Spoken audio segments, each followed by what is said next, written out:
کیا آپ نے کبھی سوچا ہے چند چھوٹے پرندے جن کے پروں میں نہ کوئی ہتھیار تھا اور نہ کوئی جنگی مہارت، وہ ہزاروں کی ایک طاقتور فوج کو کس طرح شکست دے سکتے ہیں؟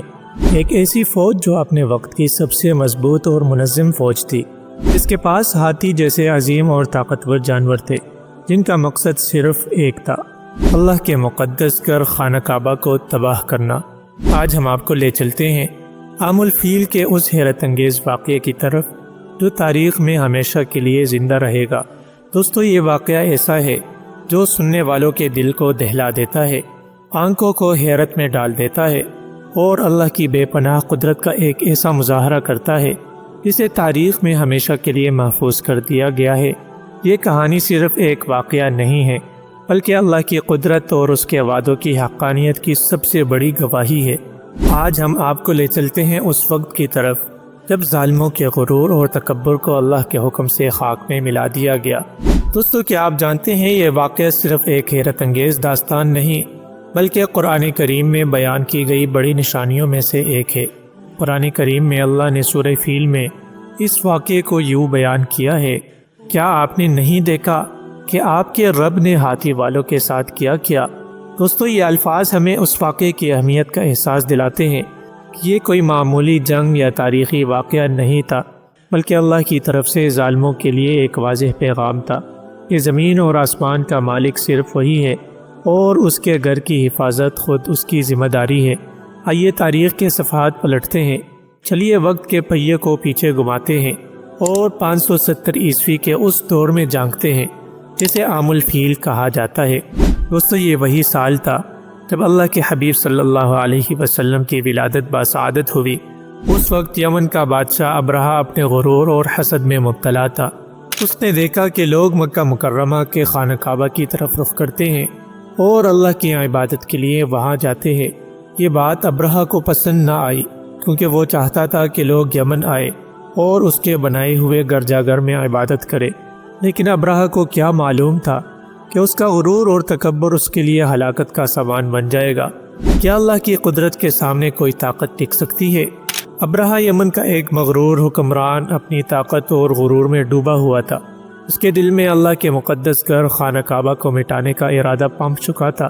اپنے عزائم کی تکمیل کے لیے اس نے ایک ایسی فوج تیار کی جو اس وقت کے لحاظ سے ناقابل شکست سمجھی جاتی تھی۔ اس فوج میں صرف سپاہی اور ہتھیار نہیں تھے بلکہ ہاتھیوں کا ایک عظیم دستہ بھی شامل تھا جو جنگی طاقت کی علامت تھے۔ ان میں سے سب سے بڑا ہاتھی، جس کا نام محمود تھا، ابرہہ کی فوج کی قیادت کر رہا تھا۔ ابرہہ کا منصوبہ تھا کہ خانہ کعبہ کو مٹا کر اپنے بنائے ہوئے گرجا گھر کو مقدس ترین مقام کا درجہ دے دے۔ جب ابرہہ اپنی عظیم الشان فوج کے ساتھ مکہ کی جانب روانہ ہوا تو اس کے راستے میں جو بھی قبائل آئے وہ سب اس کے لشکر کی ہیبت کے آگے بے بس ہو گئے۔ کوئی اس کے غرور کو چیلنج کرنے کی ہمت نہیں کر سکا۔ ابرہہ کو یقین تھا کہ مکہ پہنچ کر وہ خانہ کعبہ کو منہدم کر دے گا اور کوئی اس کے راستے میں کھڑا نہیں ہو سکے گا۔ جیسے جیسے ابرہہ کی فوج مکہ کے قریب پہنچتی گئی، ایک بے یقینی اور خوف کا عالم چھا گیا۔ مکہ کے رہائشیوں کے پاس نہ ہتھیار تھے، نہ فوج اور نہ ہی کوئی جنگی منصوبہ، لیکن ان کے دل اللہ کی قدرت پر یقین سے بھرے ہوئے تھے۔ جب ابرہہ اپنی فوج کے ساتھ مکہ مکرمہ پہنچا تو اس نے مکہ مکرمہ کے لوگوں پر اپنی برتری ظاہر کرنے اور انہیں خوف زدہ کرنے کے لیے خانہ کعبہ کے اطراف میں رہنے والے لوگوں کے مال و اسباب لوٹنے کا حکم دیا، اور اسی میں عبد المطلب کے اونٹ بھی شامل تھے جو کہ قریش کے سردار بھی تھے۔ اپنے ضبط اور حکمت سے کام لیا اور ابرہہ کے سامنے جانے کا فیصلہ کر لیا۔ دوستو، ابرہہ جو اپنی شان و شوکت اور طاقتور کے غرور میں مبتلا تھا، جب عبد المطلب کو اپنے دربار میں آتے دیکھا تو اس کی شخصیت اور وجاہت سے متاثر ہوئے بغیر نہ رہ سکا۔ عبد المطلب کی وقار سے بھرپور شخصیت اور ان کی بات کرنے کا اندازہ ابرہہ پر گہرا اثر ڈال رہا تھا۔ ابرہہ نے کہا، کیا تم اس مقدس گھر کی حفاظت کے لیے کچھ نہیں کہو گے جس کی تم عبادت کرتے ہو؟ یہ سوال ایک طنز تھا جو ابرہہ کی طاقت اور خانہ کعبہ کے کمزور دکھنے والے دفاع پر مبنی تھا۔ عبد المطلب نے نہایت سکون اور یقین کے ساتھ جواب دیا، میں اپنے اونٹوں کا مالک ہوں اور اپنے اونٹ واپس چاہتا ہوں۔ جہاں تک خانہ کعبہ کی بات ہے، اس کا مالک اللہ ہے اور وہی اس کی حفاظت کرے گا۔ یہ جملہ نہ صرف عبد المطلب کے ایمان کی گہرائی کو ظاہر کرتا ہے بلکہ یہ بھی کہ انہوں نے اللہ پر اپنے مکمل بھروسے کا اعلان کیا۔ اس وقت عبد المطلب نے کوئی جنگ یا ہتھیار اٹھانے کی بجائے اللہ کی قدرت پر توکل کیا۔ یہ واقعہ ہمیں یہ سکھاتا ہے جب کوئی انسان اپنی کمزوری کو سمجھ کر اللہ پر مکمل بھروسہ کرتا ہے تو اللہ خود اس کے لیے راستے بناتا ہے۔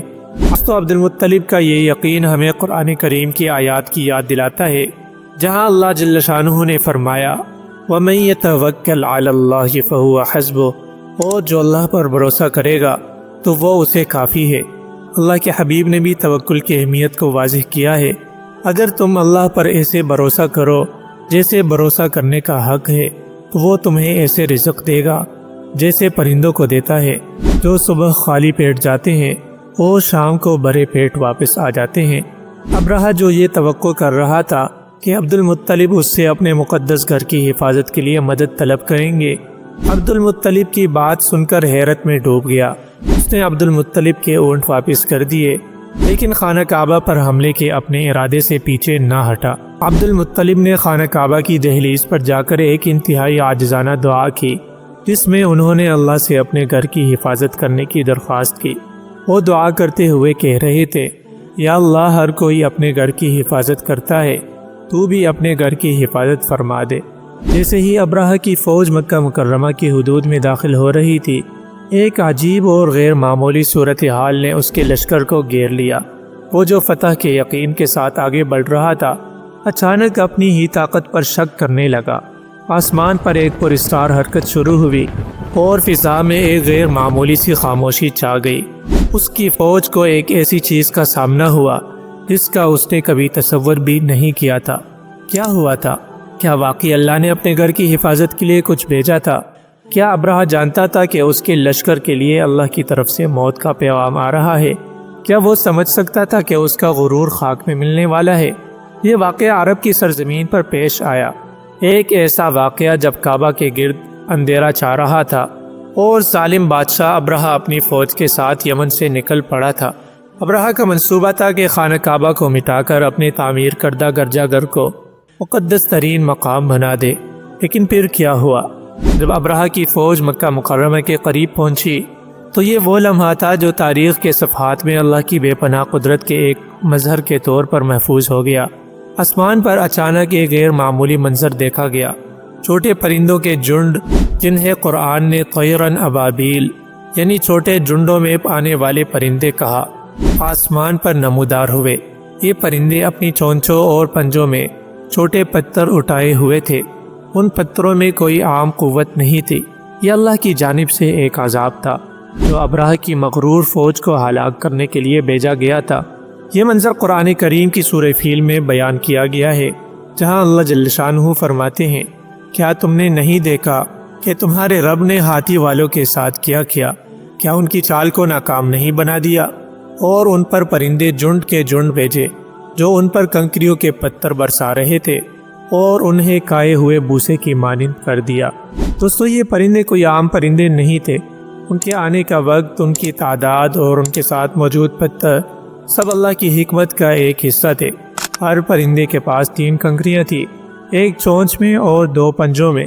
یہ کنکریاں عام کنکریاں نہیں تھیں بلکہ اللہ کی جانب سے تیار کیے گئے یعنی آگ سے سخت کیے گئے پتھر تھے جنہیں اللہ نے ان کی تباہی کے لیے مخصوص کیا تھا۔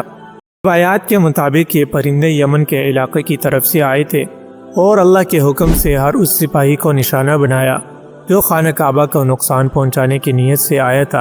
ابن کثیر نے اپنی تفسیر میں اس واقعے کی تفصیل بیان کی ہے کہ ہر پتھر کسی مخصوص شخص کو نشانہ بناتا اور وہ فوراً ہلاک ہو جاتا، اس کے جسم میں زخم پیدا ہوتا اور وہ آہستہ آہستہ ختم ہو جاتا۔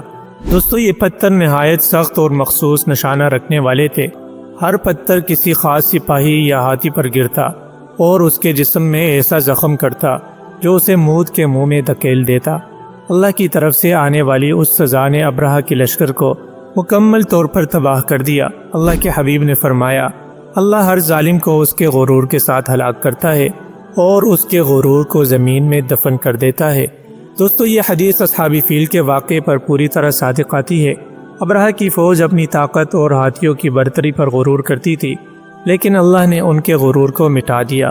یہ واقعہ قیامت تک کے لیے ظالموں کے لیے نشان عبرت ہے کہ اللہ کے مقابلے میں کسی کی کوئی حیثیت نہیں ہے۔ اصحاب فیل کا واقعہ ہمیں اللہ کی طاقت اور انصاف پر مکمل یقین رکھنے کا سبق دیتا ہے۔ یہ واقعہ ہمیں یاد دلاتا ہے کہ اللہ اپنے بندوں اور اپنی نشانیوں کی حفاظت خود کرتے ہیں۔ سورہ فیل کے الفاظ، احادیث اور اسلامی تاریخ کی تفصیلات ہمیں بار بار یہ پیغام دیتی ہے کہ اللہ کی حکمت اور قدرت کے سامنے کسی بھی ظالم یا طاقتور کا غرور ٹک نہیں سکتا۔ امید ہے دوستو ویڈیو آپ کو ضرور پسند آئی ہوگی۔ مزید اس طرح کی دلچسپ ویڈیوز دیکھنے کے لیے چینل کو سبسکرائب کیجیے اور بیل آئیکن کو ساتھ پریس کیجیے تاکہ نئی آنے والی ہر ویڈیو آپ کو بر وقت ملتی رہے۔